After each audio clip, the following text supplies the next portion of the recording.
Hello student, welcome to ST tutorial. आज हम algebra के प्रैक्टिस सेट 1.3 का न्यू टॉपिक स्टार्ट करने वाले बच्चों।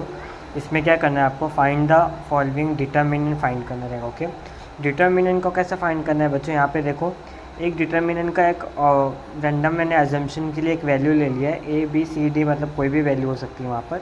और डिटर्मिनेंट में क्या करना रहता है, ब्रैकेट क्रॉस मल्टीप्लाई करना रहता है। ए को डी से कर दो और बी को सी से। ए को डी से करने के बाद एक फार्मूला का माइनस लगेगा और डी को सी के साथ, ठीक है। ऐसे सॉल्व करना है डिटर्मिनेंट को। डिटर्मिनेंट यहाँ पे देखो क्या बोल रहा है, एक डिटर्मिनेंट है, एक ब्रैकेट है -1 2 है और 7/4 है। तो क्या करना है, -1 को ब्रैकेट में हमेशा लेना है और इंटू 4 करना है। और ये फार्मूला माइनस का रहेगा, 7 × 2 करना है।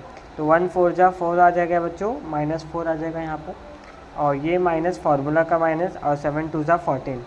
तो माइनस माइनस प्लस हो गया, 14 + 4 18 हो गया।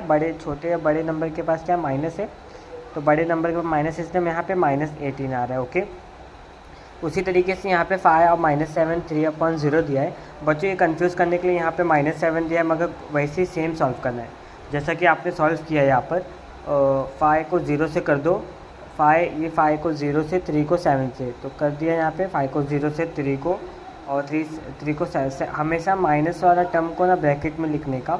5 0 0 हो जाएगा, ये माइनस प्लस हो गया, 3 7 21, तो 21 आ गया बच्चों, ठीक है। उसी तरीके से यहाँ पे दो डिनोमिनेटर दिया है दिया है 7/3 3/2 5/3 1/2। तो क्या करना है, कुछ कंफ्यूज नहीं होना है।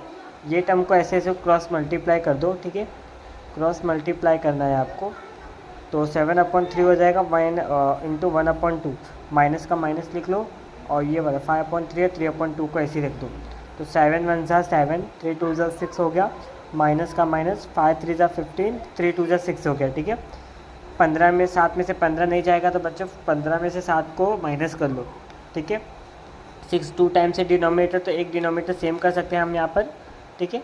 उसके बाद क्या होगा, 7 में से 15 माइनस करेंगे तो 8 आएगा। छोटे में से बड़ा माइनस कर रहे हैं, इसलिए 8 को यहाँ पे माइनस की साइन दिखा रहा है। और 6 का 6, ये किससे कटेगा बच्चों, ऐसा भी काट सकते हैं हम, पहले छोटा, ठीक है। हम ऐसा भी कर सकते हैं बच्चों, यहाँ पे देखो ध्यान से कैसे, यस। तो अब हम ऐसा भी कर सकते हैं ना, 8 को ऐसे लिख लो और यहाँ पे 6, तो ये 2 3 ज़ा 6 2 4 ज़ा 8, ठीक है। ऐसा कर सकते हैं बच्चों। 2 3 ज़ा जा रहा है ना, तो 4 ज़ा 8 आ रहा है, तो -4/3 आ जाएगा, ठीक है बच्चों। ये डिटर्मिनेंट फाइंड करने का बेसिक रूल है। अब क्रैमर्स रूल्स देखेंगे बच्चों, ये बहुत इंपॉर्टेंट रहता है। क्रैमर्स रूल हर एग्ज़ाम में पूछता है, बोर्ड एग्ज़ाम में खास तौर पे पूछता है 4 मार्क्स के लिए।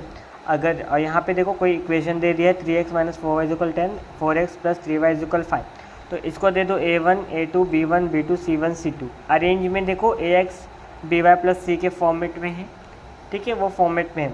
हमको यहाँ फाइंड क्या करना है, डी फाइंड करना है, dx और dy, तीन चीज़ को फाइंड करना है बच्चों। तो सबसे पहले a1 a2 b1 b2 c1 c2 निकाल लेने का। a3 है, b1 कितना है 4 है, c कितना है 10 है, a2 कितना है 4x है, b2 3y है 5 है। तो ये फार्मूला याद रख लो। d हमेशा निकालने के लिए a1 a2 b1 b2 लगता है, dx निकालने के लिए c1 c2 b1 b2 लगता है, और dy a1 a2 c1 c2 निकलता है। ये याद कर लो बच्चों, इसी के हिसाब से ये पुट कर सकते हो। a1 कितना है 3, a2 कितना है a2 4, b1 कितना है -4, b2 कितना है 3, निकाल लो। और डिटर्मिनेंट जैसे सॉल्व किया वैसे सॉल्व करना है। 3 3 ज़ा 9, माइनस माइनस प्लस, 4 4 ज़ा 16, 9 + 16 = 25। डी कितना निकल गया आपका 25, ठीक है। वैसे ही आपको dx फाइंड करना है।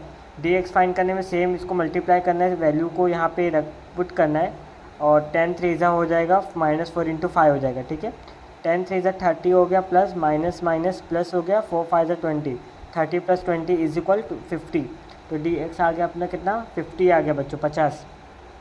dy के लिए a1 a2 c1 c2, तो a1 ढूंढो कहाँ पे, a1 3 लिख दिया, a2 कितना है 4, c1 कितना है बच्चों देखो यहाँ पे 10, और c2 कितना है 5, करेक्ट। अब इसको क्या करना है बच्चों, क्रॉस मल्टीप्लाई करना है, ऐसे क्रॉस। तो 3 × 5 हो जाएगा, माइनस का माइनस फार्मूला, 10 × 4 हो गया, 3 5 ज़ा 15 15, और 10 4 ज़ा 40।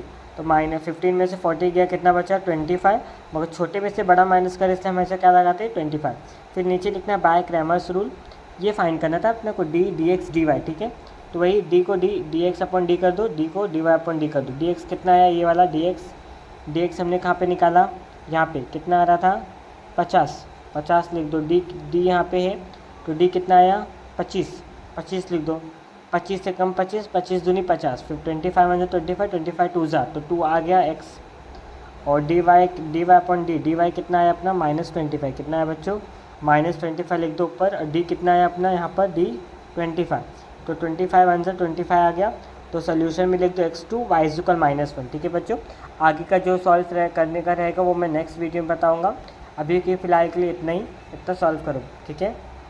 इनकेस कुछ डाउट्स वगैरह आता है तो आप कमेंट बॉक्स में मेंशन करो, ओके।